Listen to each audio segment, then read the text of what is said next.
G-Rod, we just watched Spider-Man No Way Home. What'd you think? I thought it was pretty good. Same. Everything you've heard about this movie is true. And I love the fact that it has officially, within 11 days, beat $1 billion.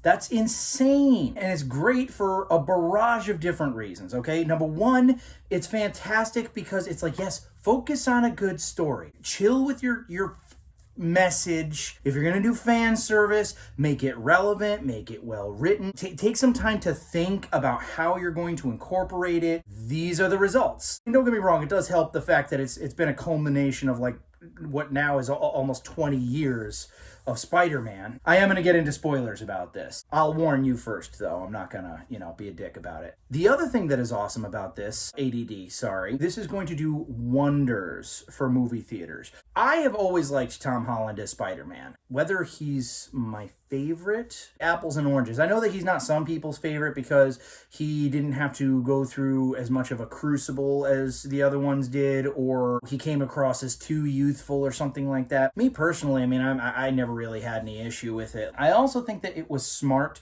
that they didn't give him the whole origin story thing. They just kind of threw him into the Marvel universe. Because I think that was a lot of people's greatest apprehension about the Amazing Spider-Man when it first came out. We'll get back to that. The movie starts off pretty much like the others. There was a lot of humor in the beginning, and the movie does kind of take a little bit of time to get into. It's very lighthearted at first, and there was a brief moment where I was a little bit concerned. I was sort of shit, are they gonna go too far off the rails with this? But they really didn't. A lot of shit happens in this movie, and they did really need to take that time to set it up. Totally worth it. I think that this is the first movie since the original Doctor Strange where you actually really get a full-up dose of his character, because I almost kind of forgot the dude was kind of an asshole. Yeah, Spider-Man kept changing his mind as he's casting the spell, but it was such a, I guess you could say in the grand scheme of things, unimportant thing to cast the spell for. It was an emotional decision because he's like, all right, kid, I feel bad for you, but he's even been warned about it. Yeah, I wouldn't screw with that. Has the potential to be really dangerous. So you see that side of Doctor Strange. You know what? I'm sorry, I gotta dive right into spoilers here. I have to. As far as not spoilers go, loved the movie, absolutely loved it, excellent. Going back to see it again, you should too if you haven't already, 3 to 5 times. It's totally worth it. All right, so spoilers. 3, 2, 1. When everything goes really haywire and Doctor Strange is trying to encapsulate the spell that he casts, he goes to that mirror realm place with Peter Parker. It's Doctor Strange versus Spider-Man. And Doctor Strange has the upper hand until Peter Parker realizes that this realm is based in geometry. And Peter Parker is a freaking nerd, and he knows exactly how geometry works. So he starts slinging his web in all these random locations, going 2/3 to the 4th, I don't know math, man, just saying numbers and shit, calculations.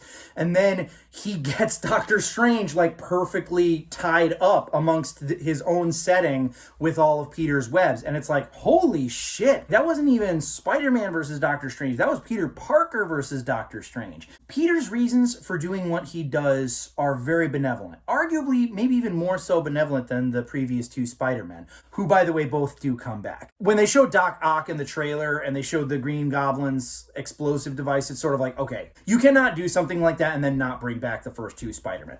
But anyways, again, we'll get back to that. So, the whole goal is, it's he wants to try to rehabilitate these people because he sees in some of them, or really, kind of all of them, that there is a good person in there. Why do they have to be destined to die wherever they go? But this is the first movie where this version of Spider-Man really is faced with some very dark consequences of his decision, specifically in the death of Aunt May, which was very sad and kind of, honestly, genuinely unexpected. It really kicks him in the balls. But it's really at that moment that Andrew Garfield and Tobey Maguire come into our world. And they came in Peter's time of need, and it was kind of probably almost a good experience for all of them, really, to be oh, well, there are people out there who do know very closely what I'm going through right now. On the topic of Andrew Garfield, a lot of people are saying, oh, he totally redeemed himself. I don't really think he had to redeem himself. And going back to what I was saying earlier, you know, when The Amazing Spider-Man came out, of course my initial reaction was sort of like, what? They're rebooting Spider-Man? Why would they be doing that? I don't care that Spider-Man 3 sucked. Just make a Spider-Man 4. And I remember that at the time I was working with my buddy John, and he said, no, actually, dude, you know, I went to theaters and saw it, and it's actually pretty good. You should give it a chance. And I was like, oh, really? And he's like, yeah.